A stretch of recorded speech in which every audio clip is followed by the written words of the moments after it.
Hey everybody, welcome back to the channel. Today is going to be a fun one.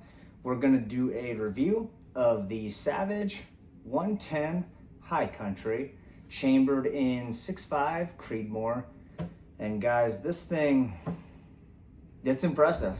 I was kind of shocked with the performance that it got.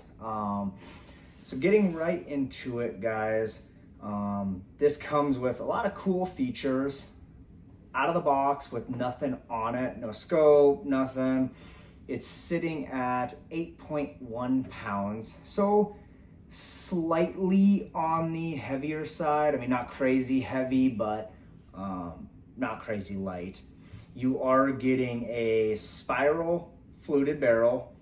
You're getting a spiral fluted bolt as well. A threaded barrel, which right now I don't have. If you can obviously see, I don't have a brake or anything like that on it. It is a 5/8 thread, so it is bigger than the Howa and the Weatherby that you guys have previously seen. Eventually I will put a precision armament muzzle brake on it, because as you guys have heard me say before, if you got the threaded barrel, you might as well do something with it. Throw a brake on it, a can, whatever floats your boat. You know me, I love the precision armament muzzle brake, the Hyper Tap in particular.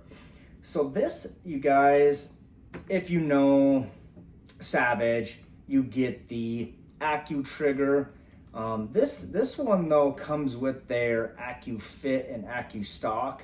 So what you're gonna get with that, I don't have them with me right now, but you're gonna get adjustable comb heights to get you up to wherever your scope is. And then you have some adjustments to the rear of the gun if you wanna shorten or lengthen that, like the pole basically. So if you want shorter, longer, you get adjustable little stocks here and combs to raise your eye higher or lower. This right here is just their straight out of the box. I have not played around with this whatsoever. You get really nice rubber grip texture here and right here. And honestly guys, it feels really awesome in the hand. A little bit shorter on the barrel, not crazy short, but it's 22 inches for the barrel. I'll flip this around here, guys, so you can see. Gun is empty as usual. So as typical with the Savages, you have your 3-position tang safety all the way back. Can't engage the bolt.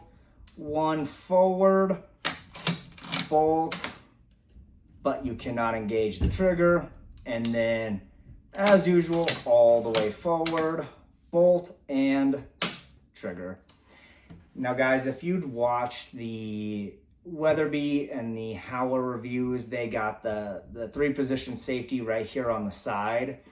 I don't have an issue with that, but I think that I'd actually prefer this safety back here. The big thing is just, you know, with your hand placement, and it's gonna vary on where you put your hand, but this is just comfortable back here. And I noticed, you know, just playing around with it, getting from 3 to 2 to 1 is a little bit cleaner than up here. If you guys remember or had seen that video, when I would try to go into that second stage, I'd always go into 1 and then have to come back to 2 to show you guys. This one is just a lot easier, and like you feel it cleanly go from all the way to 3, 2, 1. So that I do like a lot.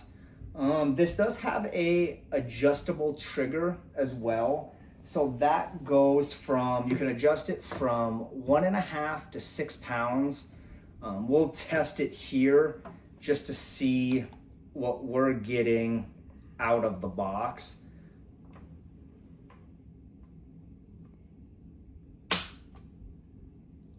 So this first one is 1 pound, 9.9 ounces. So that is not bad whatsoever. 1 pound, 13.6 ounces.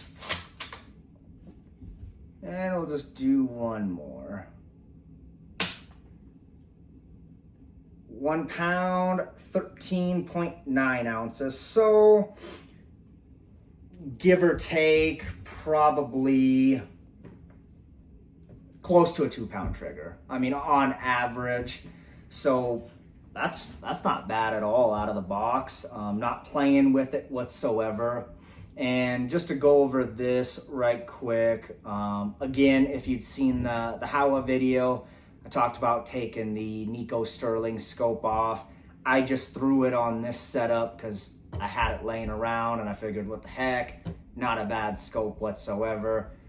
If you've watched that video, you know that I'm fairly impressed with this cheaper Nico Sterling scope. Clarity is extremely good from low to maximum magnification. Only downfall with this scope is your turrets, they do not track the best, so that not too pleased with, but eventually I'll swap out this scope and throw something a little bit better on it. I just had it laying around and wanted to take this out to the range. So guys, with the performance of this thing, that's where I was thoroughly impressed with this thing. This shot so much better than I thought it would. I've played around here and there with 6.5 Creedmoor, but never really actually, dove into one and, really tried to dial it in. And as much as I think I hate to say it, I did have my calipers out at the range when I dialed this one in, but if you'd seen the performance from the Howa and the Weatherby, I was highly impressed with that.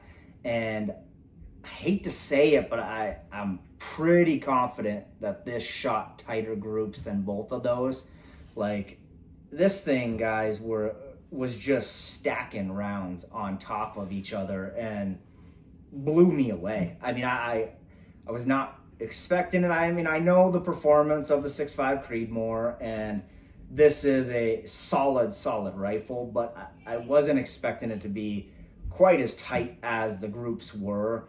So performance, guys, this thing is an absolute shooter, and I can't say enough great things about how good it shot. The only real complaint that I have with it, and maybe it's just mine, or I don't know what the deal is, the detachable magazine box here, like empty, is nice and smooth in and out, just like all the Savages are. But when you start loading rounds up in here, it gets extremely tough. So it'll go in good, and then it'll get caught like at the very end, and you're having to see that just snapped right in, no issue. When it's loaded up, it's catching towards this front side, and you're really having to smack it in. I mean, regardless of if you load it up full or even one shy of full, it's a real tight fit through that front part of it.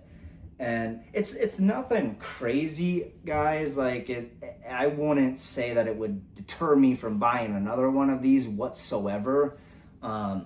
Just something to keep in mind, that's a bit of a pain that I found odd, considering that this is, not a budget gun, slightly higher than a budget gun. So really, guys, that's the only complaint that I have with this thing. The spiral fluted barrel looks phenomenal on it. I don't know if you could see this, the spiral fluted bolt here. The look of the gun is outstanding. The camo pattern on it looks great. The grip, all the adjustments that you can make on it, from your length to your comb height to the trigger, is just phenomenal. They definitely, I think, knocked this one out of the park, and the performance out of it, I mean, really just, it speaks for itself. I mean, those groups were insane. If I had to guess, guys, and this is just me guessing, just compared to when I did measure out the Howa and I measured out the Weatherby, I would say this was under a 1/2 inch group as the best, up to about that 1/2 inch group. So that's awesome. Out of the box, great performance out of it. Yeah, guys, this is a shooter. I do recommend this gun. I think that if you pick this up, and really any of the calibers that they have, but primarily the 6.5 Creedmoor, you'll have a gun that shoots great and feels great and will give you guys exactly what you're looking for. So once we get a little bit better scope on this and the weather cooperates a little bit more, we'll go back out, we'll redo those groups, we'll bring the calipers this time and show you guys exactly what the groups are out of this thing. But until then, guys, if you're liking these videos, if you like this video, please drop a like, comment, and please, guys, share and subscribe. It really does help us out a ton. Till the next time, guys, thanks for tuning in. Thank you.